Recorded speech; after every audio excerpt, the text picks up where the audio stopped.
हाँ तो शुरू करते हैं, ठीक है ना। लास्ट क्लास में तुम लोग को बता रहे थे हम बैक्टीरिया के बारे में, राइट।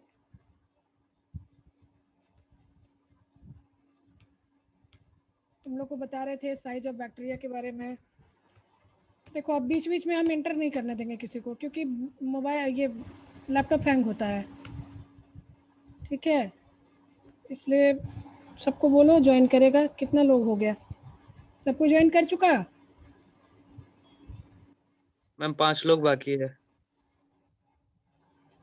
जल्दी बोलो, ये बीच में फिर हैंग होता है, ठीक है ना।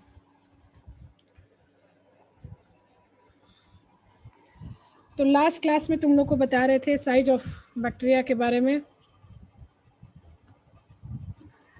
कि जो एवरेज साइज ऑफ बैक्टीरिया है वो 0.5 to 2 माइक्रोमीटर इन डायमीटर होता है, और जिसका डायमीटर जो है वो हमारे यूकैरियोटिक सेल से काफ़ी छोटा होता है ना। लेकिन जो प्रोकैरियोटिक सेल होता है या जो बैक्टीरिया होता है, उसका जो सरफेस बाय एरिया रेशो होता है वो बहुत ज़्यादा होता है ना। लास्ट क्लास हम बताए थे ना कि क्यों, अगर मैं तुम लोगों से क्वेश्चन पूछूं कि बैक्टीरिया में क्यों किसी तरह का कोई सर्कुलेटरी मैकेनिज्म या रेस्पिरेटरी मैकेनिज्म नहीं पाया जाता है, और इसके बावजूद बैक्टीरिया जो है वो इतना एक्टिव क्यों होता है, तो उसका क्या जवाब था। उसका क्योंकि जवाब, उसका सरफेस एरिया और वॉल्यूम रेशियो 3:1 होता है, बहुत ज्यादा होता है। हाँ ये उसका जो surface area by volume ratio होता है वो 3:1 होता है, बहुत ज़्यादा होता है। तो कोई भी चीज़ जो है वो उसको इमीडिएटली ट्रांसफ़र हो जाता है। ऑक्सीजन की बात करें तो ऑक्सीजन भी एक दूसरे सेल को इमीडिएटली पहुंच जाता है, न्यूट्रिशन जो है वो एक दूसरे सेल को इमीडिएटली पहुंच जाता है। लेकिन क्योंकि यूकैरियोटिक सेल्स का जो surface by volume area ratio बहुत कम है, इसीलिए हर सिस्टम को एक अलग अलग एक मैकेनिज्म की ज़रूरत होती है। बोले ना, अब ये हैंग कर जाता है, जहाँ बीच में करोगे बस हैंग कर जाता है। इसी तरह मैंने बताया था, अब मैं किसी को नहीं एंटर करने दूंगी, क्योंकि ये बार बार एंटर करने में बहुत प्रॉब्लम है।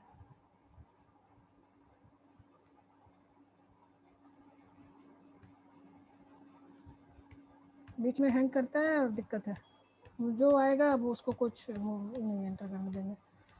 इसी तरह मैंने बताया था कि जो बैक्टीरिया है उसमें ये मतलब बहुत डिफरेंट डिफरेंट तरह के उसमें शेप चेंज करने की कैपेसिटी होती है। जैसे जो नॉर्मली जो राउंड शेप बैक्टीरिया होता है उसको हम लोग कोकस कहते हैं, और मतलब एक सिंगल है तो उसको कोकस कहेंगे, और अगर बहुत सारा राउंड शेप बैक्टीरिया है तो उसको कोकाई कहेंगे।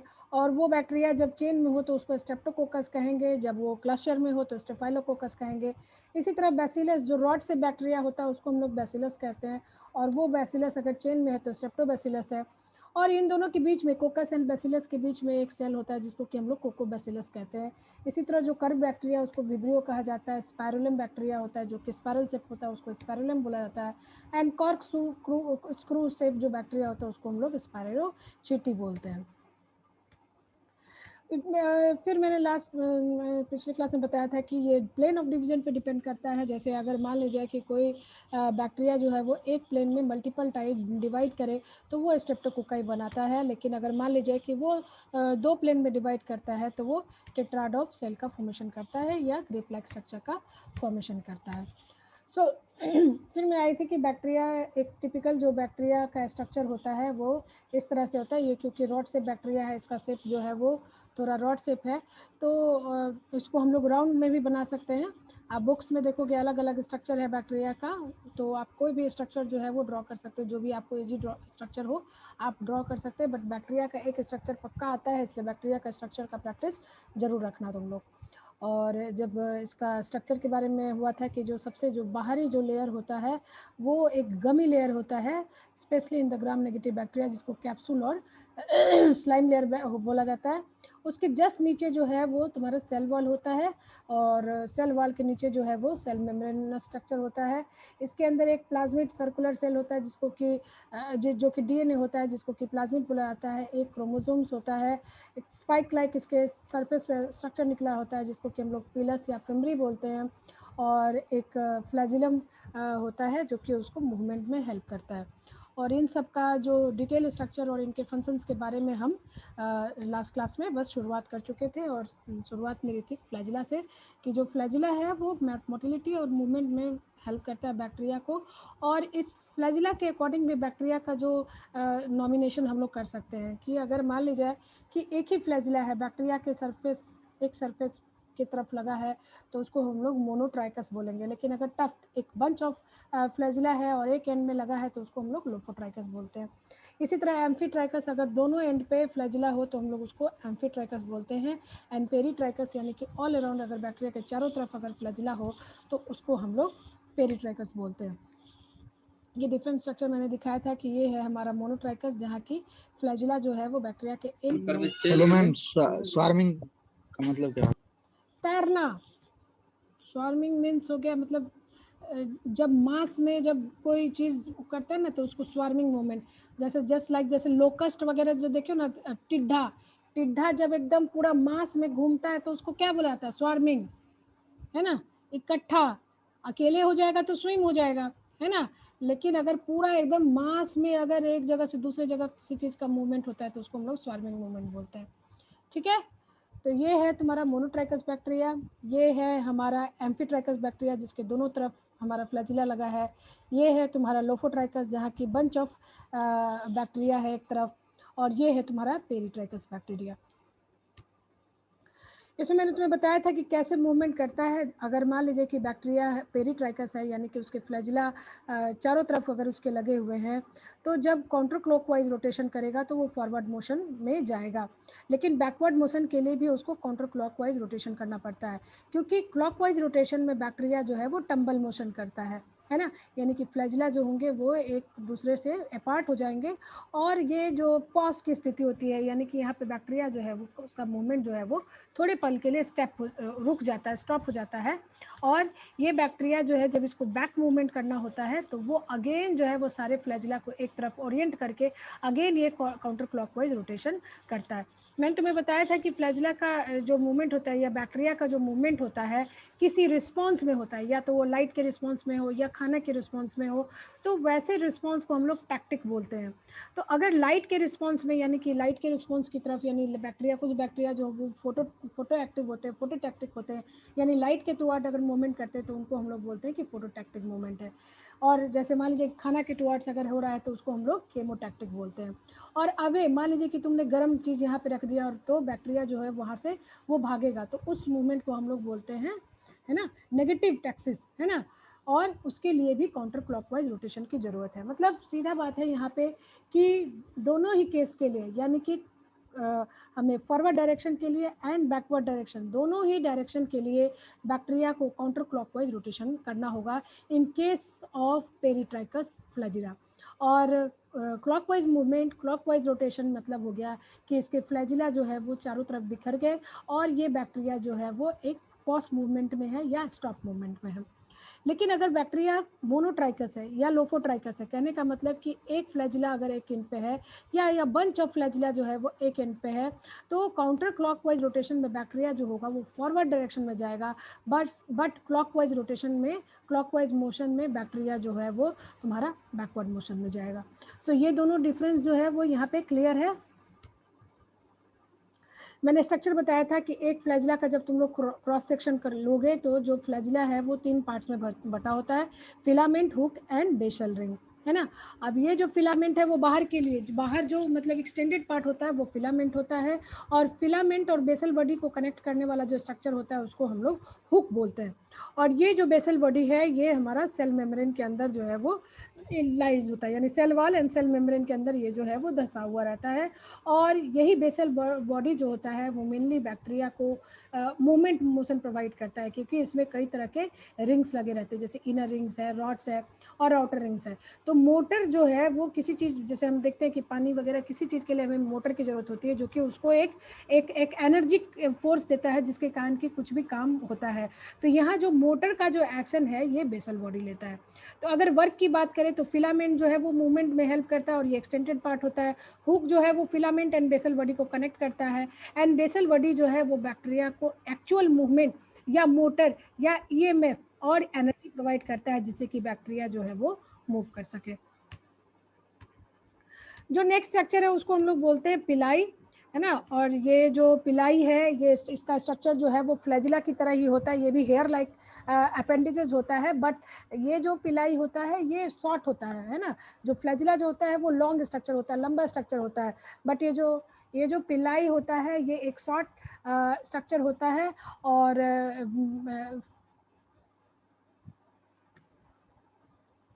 शॉर्ट स्ट्रक्चर होता है। और इसके प्रोटीन जो है वो भी तुम्हारे फ्लैजिला से अलग होते हैं। जो पिलाई होता है वो हमारा पिलिन प्रोटीन का बना होता है और जो फ्लैजिला होता है वो फ्लैजिलिन प्रोटीन का बना होता है।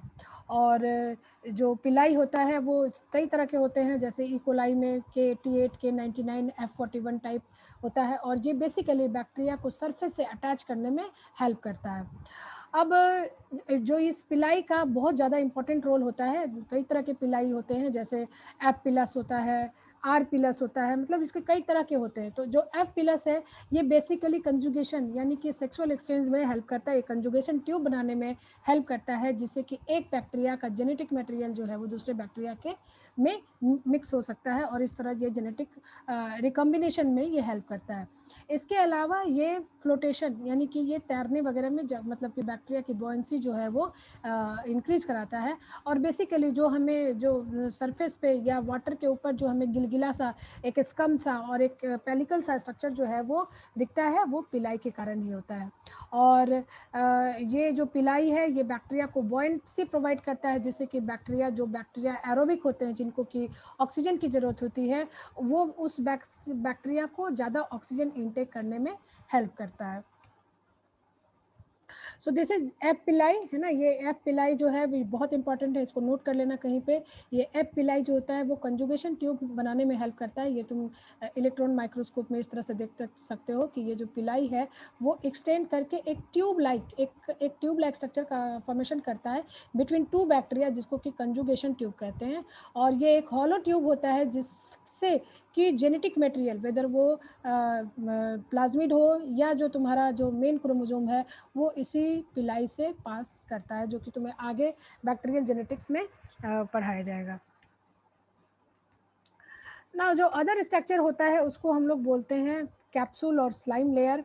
और ये कैप्सूल और स्लाइम लेयर जो है वो जस्ट बैक्टीरिया का सबसे आउटर लेयर होता है, और यही वजह है कि बैक्टीरिया जो है वो साइनी और गमी दिखता है। और ये कैप्सूल और स्लाइम लेयर में थोड़ा सा बेसिक डिफरेंस है।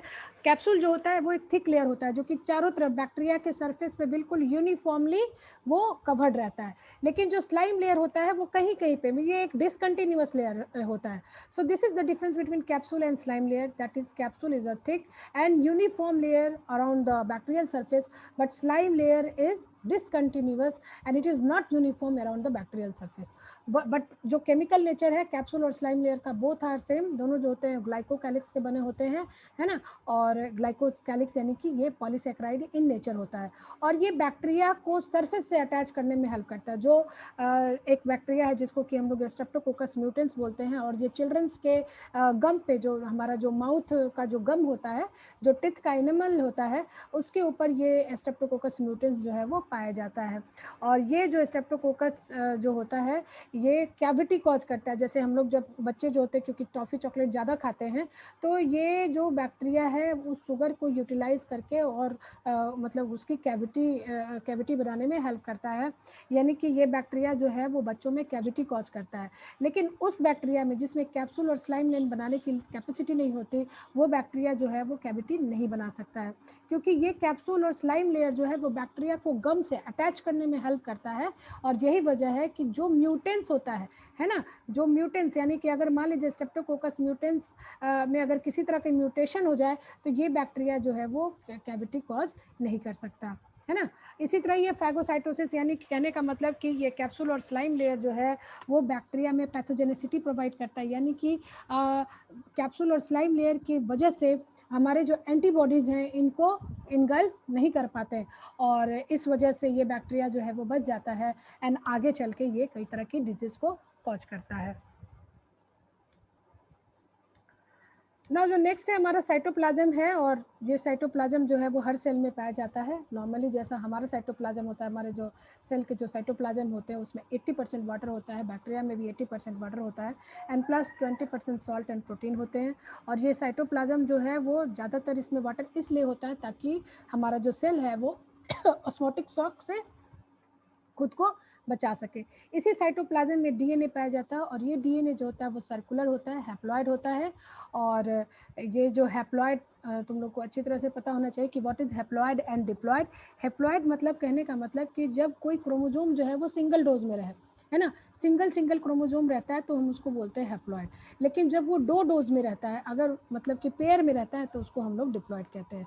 तो नॉर्मली जो भी प्रोकैरियोटिक यानी कि जो माइक्रो ऑर्गेनिजम्स के जो सेल्स होते हैं बेसिकली, वो प्रोकैरियोटिक जो बैक्टीरिया होते हैं उसमें हैप्लॉइड नंबर पाया जाता है। जो यूकैरियोटिक सेल्स होते हैं यानी कि हमारे सेल, फंजाई के सेल, प्लांट्स के सेल, ये बेसिकली डिप्लॉइड होते हैं, यानी कि हर क्रोमोसोम जो होता है वो डबल डोज में होता है। तो ये जो हैप्लॉइड है, ये इसका एडवांटेज ये है कि कुछ भी अगर मान लीजिए कि कोई भी चेंजेस हमारा अगर जेनेटिक चीज़ में आ रहा है, जेनेटिक मटेरियल में आ रहा है, तो वो क्विक चेंजेस आता है और वो उसको अडेप्ट कर लेता है। इसका बेस्ट एग्जांपल जो है वो तुम देख सकते हो, अभी का जो कोरोना वायरस है, उस कोरोना वायरस में डबल म्यूटेंट बन गया है।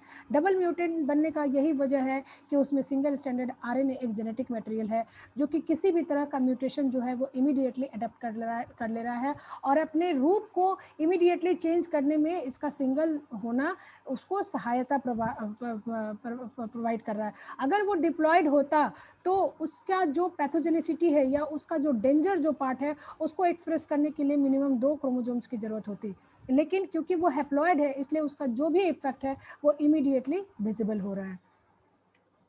इसी तरह जो साइटोप्लाज्म है उसमें प्लाज्मिड पाया जाता है, और ये प्लाज्मिड जो है वो बैक्टीरिया में बहुत ही इंपॉर्टेंट स्ट्रक्चर होता है। ऑल्दो ये प्लाज्मिड जो है वो उसका इसेंशियल पार्ट नहीं होता है, यानी कि उसका ज़रूरी पार्ट नहीं होता है, लेकिन ये जो प्लाज्मिड है बैक्टीरिया में बहुत तरह के स्पेशल फीचर्स को प्रोवाइड करता है। ये प्लाज्मिड जो होता है वो एक्स्ट्रा सर्कुलर डीएनए होता है, कहने का मतलब कि मेन क्रोमोसोम के एडिशन में ये प्लाज्मिड पाया जाता है। और ये प्लाज्मिड जो है वो बैक्टीरिया के को कई तरह के special property like antibiotic resistancy, metal resistancy और कई तरह के अदर फीचर्स प्रोवाइड करता है। बैक्टीरिया में किसी तरह का कोई ऑर्गेनेल्स नहीं पाया जाता है। ऑर्गेनेल्स कहने का मतलब कि जो भी कोई ऑर्गेनेल्स की बात करोगे इसका मतलब कि वो डबल मेम्ब्रेनस स्ट्रक्चर होना चाहिए। तो बैक्टीरिया में कोई भी स्ट्रक्चर जो है वो डबल मेम्ब्रेनस स्ट्रक्चर नहीं होता है, और यही वजह है कि उसमें कोई complete organelles like mitochondria, Golgi etcetera उसमें नहीं पाया जाता है।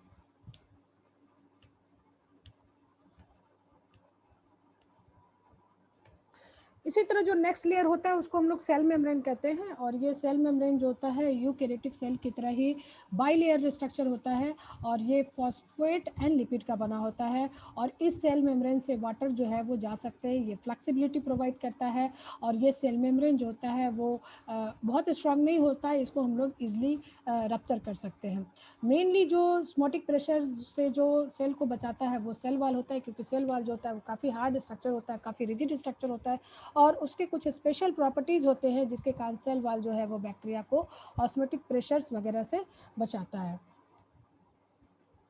So this is the typical cell wall structure. ये जो सेल मेम्ब्रेन स्ट्रक्चर, ये जो हमारा सेल मेम्ब्रेन होता है ये तुम्हारा फॉस्फोलिपिड का बना होता है, यानी कि जो अपर लेयर होता है वो तुम्हारा मतलब कि ये जो है वो तुम्हारा फॉस्फेट है, और ये तुम्हारा फैटी एसिड है। जो ये जो टेल पार्ट होता है, फैटी एसिड का जो टेल पार्ट होता है वो तुम्हारा हाइड्रोफोबिक इन नेचर होता है, कहने का मतलब कि वाटर रिपेलिंग होता है, ये वाटर से अटैच नहीं होता है। लेकिन जो तुम्हारा ये जो उसका जो हेड होता है वो क्योंकि ग्लिसरॉल का बना होता है इसलिए ये हाइड्रोफिलिक पार्ट होता है। और यही वजह है कि ये जो सेल मेम्ब्रेन है एक फ्लूइड की तरह, क्योंकि अंदर जो होता है वो एक दूसरे से सेल जो होते हैं अलग होते हैं हाइड्रोफोबिक नेचर के कारण, इसलिए वो एक मिसेली, एक साबुन के घोल की तरह तुम्हें सेल मेम्ब्रेन जो है वो दिखता है। एक मिसेली स्ट्रक्चर को बनाने में ये जो बैक्टीरिया का जो फॉस्फोलिपिड पार्ट है ये हेल्प करता है। ये तुम जब इसको एक इलेक्ट्रॉन माइक्रोस्कोप में देखोगे तो ये हमारा जो बैक्टीरिया का सेल मेम्ब्रेन है वो कुछ इस तरह से दिखता है। ये हाइड्रोफोबिक पार्ट है, ये हाइड्रोफिलिक पार्ट है, और इसमें सारे जो है वो इम्बेडेड प्रोटीन, ये जो है वो तुम्हारे इम्बेडेड प्रोटीन है जिनका कि सबका अलग अलग फंक्शन होता है।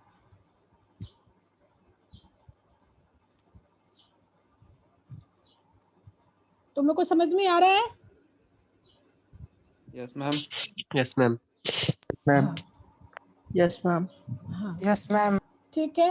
अब जो नेक्स्ट स्ट्रक्चर है वो तुम्हारा सेल वॉल स्ट्रक्चर है, जो कि बहुत ही इंपॉर्टेंट है। बैक्टीरिया का सेल वॉल जो स्ट्रक्चर होता है बहुत इंपॉर्टेंट होता है, क्योंकि ये जो सेल वॉल होता है वो काफ़ी टिपिकल होता है।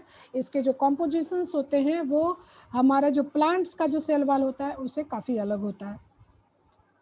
क्या क्या इसके स्पेशल फीचर है तुम देख सकते हो कि ये पेप्टिडो, इसको जो सेल वॉल होता है, बैक्टीरिया का जो सेल वॉल होता है वो पेप्टिडोग्लाइकेन इन नेचर होता है। पेप्टिडोग्लाइकेन कहने का मतलब कि ये जो सेल वॉल होता है उसमें amino acids and plus sugar होते हैं। और ये जो सेल वॉल होता है, जो पेप्टिडोग्लाइकेन स्ट्रक्चर है, this is unique to bacteria. और वो क्या यूनिक शुगर है? This is 2 type of sugar found in case of bacteria, NAG and NAM. इसको शॉर्ट में हम लोग NAG और NAM यानी नाग एंड नाम बोलते हैं, जिसका फुल फॉर्म है N acetyl glucosamine and N acetyl muramic acid. अब ये जो नाग एंड नाम है ये बहुत ही इंपॉर्टेंट है, ये तुम्हारे फिल इन द ब्लैंक्स में भी आ सकता है, इसलिए ये जो नाग एंड नाम इसको पूरा स्पेल करके तुम लोग याद रख लेना। अदर जो इसका इंपॉर्टेंट फीचर है कि बेसिकली जो प्लांट्स के जो सेल वॉल होते हैं उसमें जितने भी एमिनो एसिड्स होते हैं वो एल फॉर्म होते हैं, है ना। जो भी, या हमारे अंदर भी जो भी जो एमिनो एसिड्स होते हैं वो लीवो टाइप होते हैं, यानी कि वो प्लेन पोलराइज लाइट को लेफ्ट डायरेक्शन में मूव करा सकते हैं।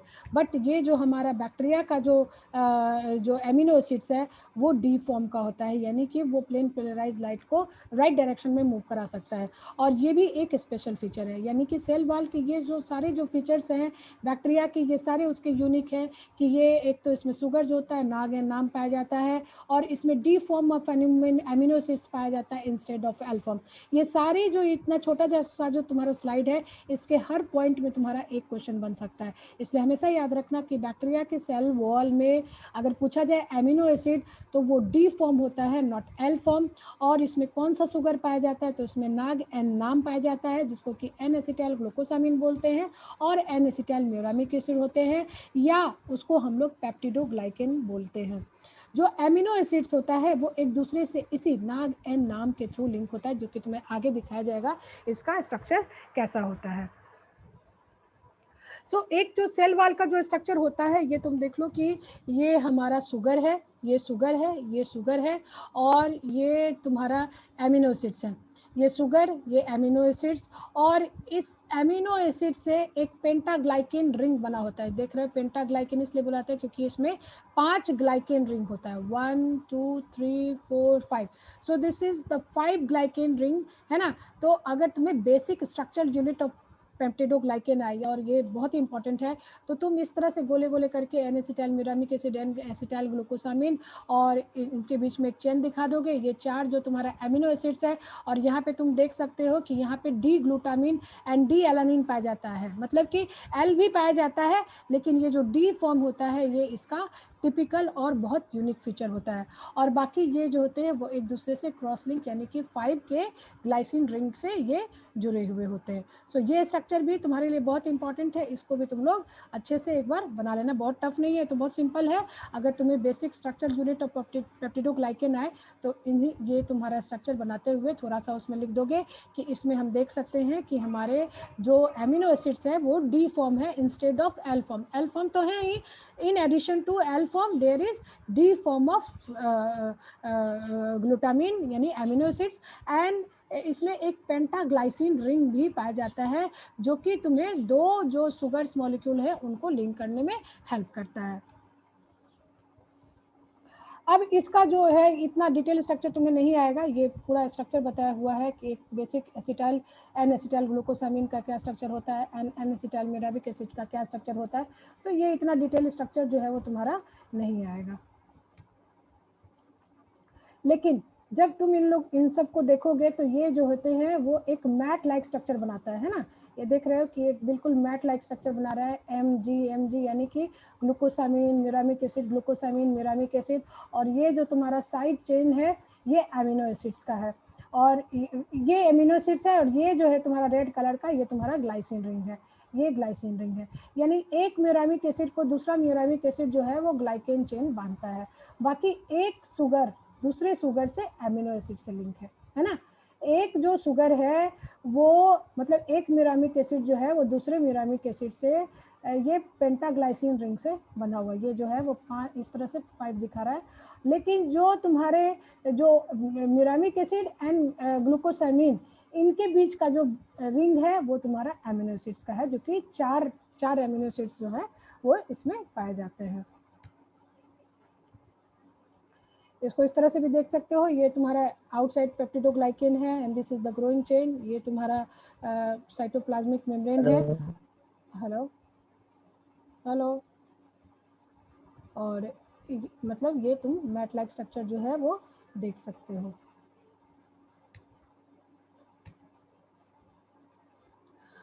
अब ये जो स्ट्रक्चर है ना, देखो मैं तुम्हें जैसे बता रही थी कि बार बार तुम्हें यहाँ पे जिक्र हो रहा था gram negative and gram positive bacteria का, है ना।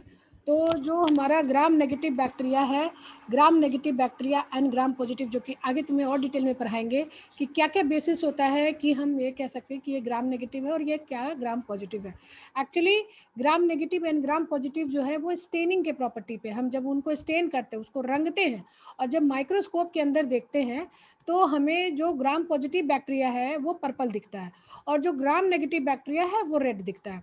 अब ये भी वजह है कि क्यों ग्राम नेगेटिव जो है वो रेड दिखता है एंड ग्राम पॉजिटिव जो है वो पर्पल दिखता है। उसका बेसिक वजह ये है कि जो ग्राम नेगेटिव का जो सेल वॉल है ना वो कुछ डिफरेंट होता है। यहाँ पे तुम देखो, एकदम ध्यान से देखो कि ग्राम नेगेटिव बैक्टीरिया में ये आउटर मेम्ब्रेन होता है, ये इस तरह से तुम्हें देख रहे हो, ये चेन लाइक स्ट्रक्चर है ना, जो कि तुम्हारा पॉलीसैकेराइड्स का बना था, ओ पॉलीसैकेराइड, कोर पॉलीसैकेराइड्स, प्लस इसमें कुछ प्रोटीन, लिपिड्स, यानी कि जो आउटर मेम्ब्रेन है वो that is rich in lipopolysaccharide, lipoprotein and phospholipid. तो ये जो ग्राम नेगेटिव बैक्टीरिया है, इस ग्राम नेगेटिव बैक्टीरिया में आउटर मेम्ब्रेन पाया जाता है and that outer membrane is rich in lipoprotein, lipopolysaccharide and phospholipid, है ना। These are the 3 composition of outer membrane in case of gram negative bacteria: lipopolysaccharide, phospholipid and the lipoprotein.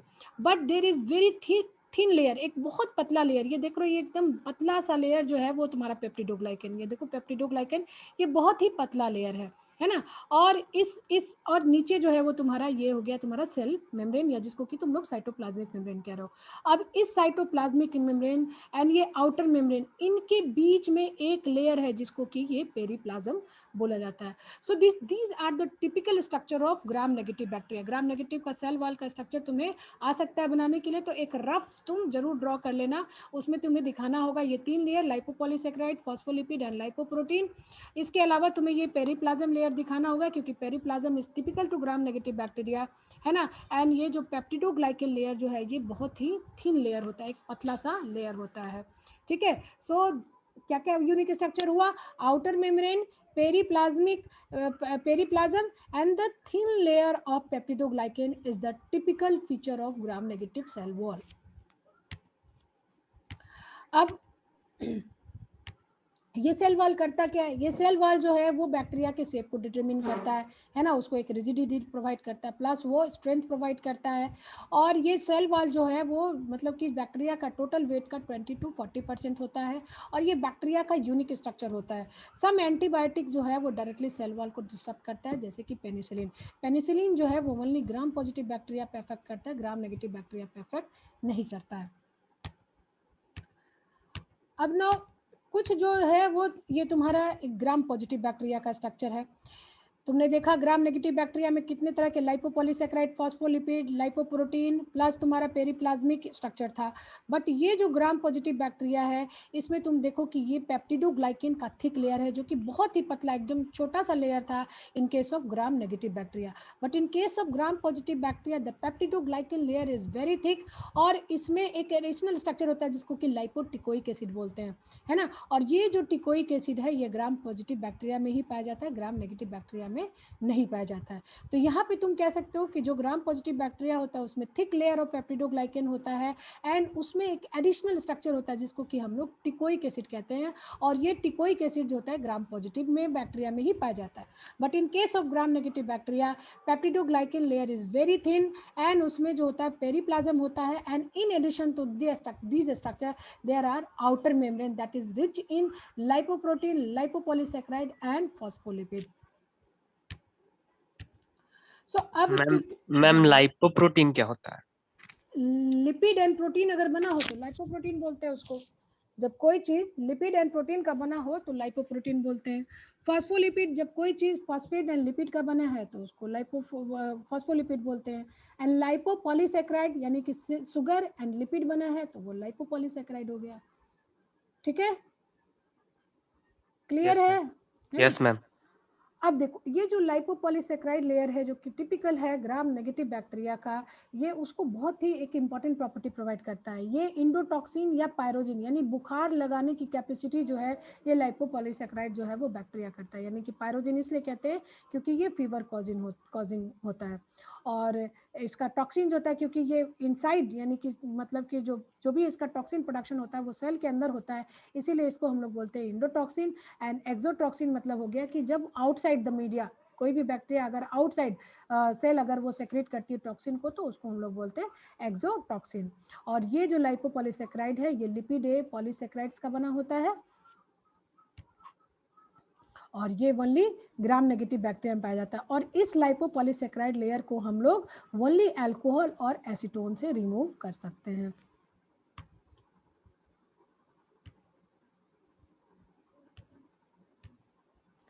अब ये जो लाइपोपॉलीसैकेराइड्स है ये इसका फंक्शन ये है कि काफ़ी टॉक्सिक होता है एंड इसमें किलिंग कैपेसिटी भी पाई जाती है, और ये डेथ कॉजिंग करता है, फीवर कॉज कर सकता है ना। और जो डीपीटी वगैरह होता है वो इसमें मतलब कि डिप्थीरिया, पॉलीमाइलिटीज एंड टिटेनस, इन 3 का वैक्सीनेशन जो देता है वो इसीलिए फीवर करता है क्योंकि उसमें लाइपोपॉलीसैकेराइड होता है।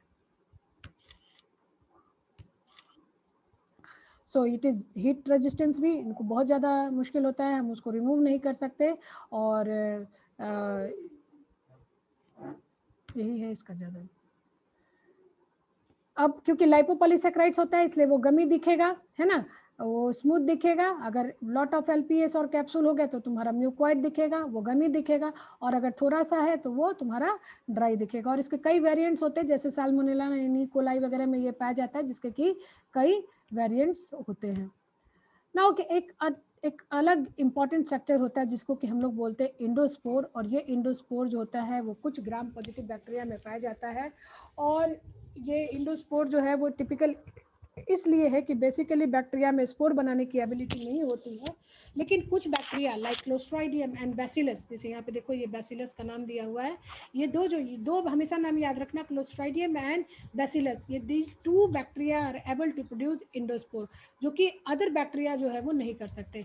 एंड ये इंडोस्पोर जो होता है काफ़ी हार्ड स्ट्रक्चर होता है, ये हीट, इरेडिएशन या कोल्ड इनसे रेजिस्टेंट होता है। यानी कि अगर तुम दूध को बहुत ज़्यादा भी बॉयल करो या बहुत ज़्यादा भी उसको चिल करो या इरेडिएशन दो, तब भी ये इंडोस्पोर जो होता है वो डॉर्मेंट फॉर्म में होता है। एंड जैसे ही फॉर्मेशन, अगर जैसे ही तुम उसको फेवरेबल कंडीशन देते हो, ये इंडोस्पोर जो होता है वो जर्मिनेट करता है एंड डिजीज कॉज कर सकता है।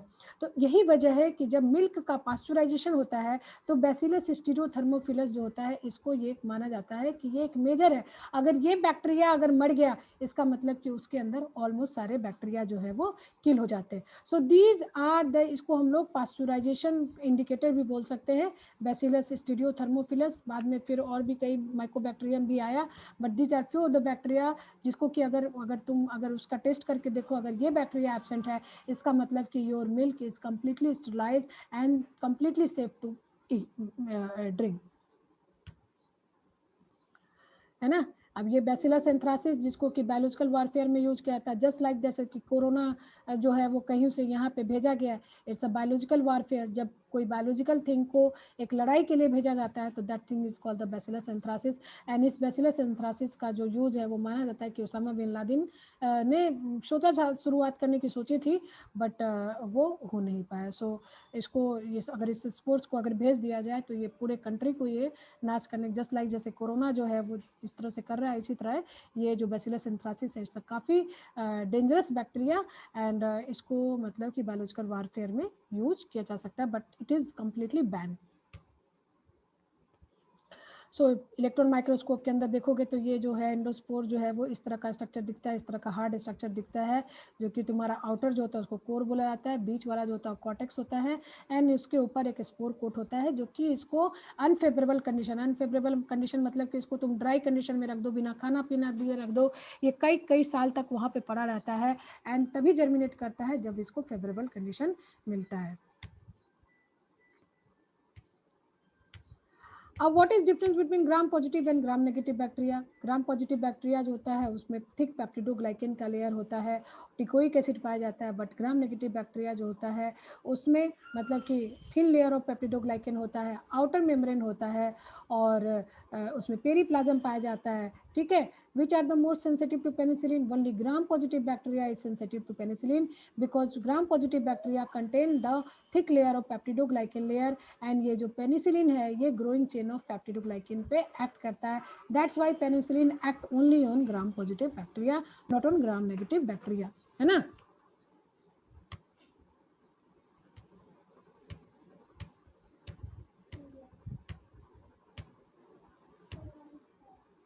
So at last, what is difference between prokaryotes and eukaryotes, है ना। प्रोकैरियोट्स ये तुम्हारे कॉपी में होना चाहिए, जो नेक्स्ट क्लास लेंगे उसमें तुम्हारा ये डिफरेंस हम अच्छी तरह से डिटेल में जानेंगे तुम लोगों से। सो लिख दो difference between prokaryotes and eukaryotes. यहाँ पे तुमको हिंट दिया हुआ है 1 2 3 4 5 6, है ना। ये हिंट दिया हुआ है कि प्रोकैरियोट्स में किस चीज का सेल पाया जाता है, यूकैरियोट्स में किस तरह का सेल पाया जाता है। भाई प्रोकैरियोटिक सेल जो होता है वो पेप्टिडोग्लाइकेन का बना होता है, यूकैरियोटिक सेल जो होता है वो काइटिन का होता है या सेलुलोज का होता है या हेमिसेलुलोज का होता है। टिकोइक एसिड जो होता है ये टिपिकल स्ट्रक्चर होता है प्रोकैरियोट्स में, यूकैरियोट्स में नहीं पाया जाता है। लाइपोपॉलीसैकेराइड्स लेयर जो है वो तुम्हारा प्रोकैरियोट्स स्पेशली जो ग्राम नेगेटिव बैक्टीरिया है उसके आउटर मेम्ब्रेन में पाया जाता है। एंडोस्पोर्स बनाने की एबिलिटी जो होती है वो प्रोकैरियोट्स में पाई जाती है, but some eukaryotes like fungi also contain ability to produce spores. जो प्रोकैरियोट्स होता है उसमें सर्कुलर डीएनए होता है, यूकैरियोट्स जो होता है उसमें लीनियर डीएनए होता है, एंड प्रोकैरियोट्स में एक एडिशनल स्ट्रक्चर होता है जिसको कि हम लोग प्लाज्मिड कहते हैं, जो कि यूकैरियोट्स में ये स्ट्रक्चर एब्सेंट होता है। So you will write down the 10 difference between the prokaryotes and eukaryotes, ये तुम्हारी कॉपी में होना चाहिए। नेक्स्ट क्लास में हम इसको पूछेंगे। In addition what is the difference between gram negative bacteria and gram positive bacteria, ये भी तुम्हारे कॉपी में होना चाहिए अच्छे से कम 10 डिफरेंस जो है वो gram positive and gram negative bacteria का, and 10 difference between prokaryotes and eukaryotes. ये दो तुम्हारा जो है वो नेक्स्ट क्लास का असाइनमेंट होगा, ठीक है। Now this is the eukaryotic cell. Eukaryotic cell जो होता है वो प्रोकैरियोट से बिल्कुल ही डिफरेंट होता है। You can see here all structure are so complicated. इसमें न्यूक्लियस होता है, न्यूक्लियर मेम्ब्रेन होता है, न्यूक्लियोलस होता है। This all structure are absent in case of bacteria, है ना। और ये सब तुम्हें प्रोकैरियोट्स वर्सेस यूकैरियोट्स में मेंशन करना है। इसमें जो होता है मेम्ब्रेनस स्ट्रक्चर होता है, you can see here mitochondria, you can see endoplasmic reticulum, you can see microfilaments, thylakoid, chloroplast, ribosome तुम्हारा प्रोकैरियोट्स में भी पाया जाता है, but there difference between the prokaryotes and eukaryotes. Prokaryotes contain 70s ribosome but eukaryotes contain 80s ribosome. Endoplasmic reticulum, these all are the structure of eukaryotic cells. So you have to write, or now I am giving you the assignment to write down 10 difference of eukaryotic and prokaryotic cells. You have to write down the 10 difference between prokaryotic cell and eukaryotic cells. ये सब कोई अपनी copy में note कर लो, next class में इसको हम जरूर पूछेंगे। So these are the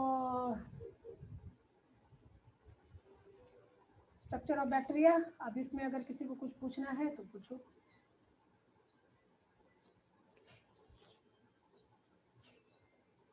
ma'am पिछले क्लास का पीपीटी सेंड नहीं की थी। वो अभी बैठ के जितना पिछले क्लास का है ना वो अभी बैठ के हम कर देते हैं, ठीक है। और सबका मेल आ गया है, जितना मैक्सिमम है मेरे पास हम कर देते हैं। अगर किसी के पास नहीं तो एक दूसरे को तुम लोग शेयर कर लेना, ठीक है। ठीक है मैम। हाँ, और बोलो, और कुछ पूछना है? घर में पढ़ाई चल रहा है कि नहीं तुम लोग का? Yes ma'am. सब स्वस्थ हो तुम लोग? यहाँ तो एकदम कॉलेज में जलजला फैल गया है, Yes, ma'am. हर कोई बीमार पड़ रहा है। अगल बगल कोरोना हो गया है। अगल बगल तुम्हारे कॉलेज में सब लोग बीमार पड़ा हुआ है।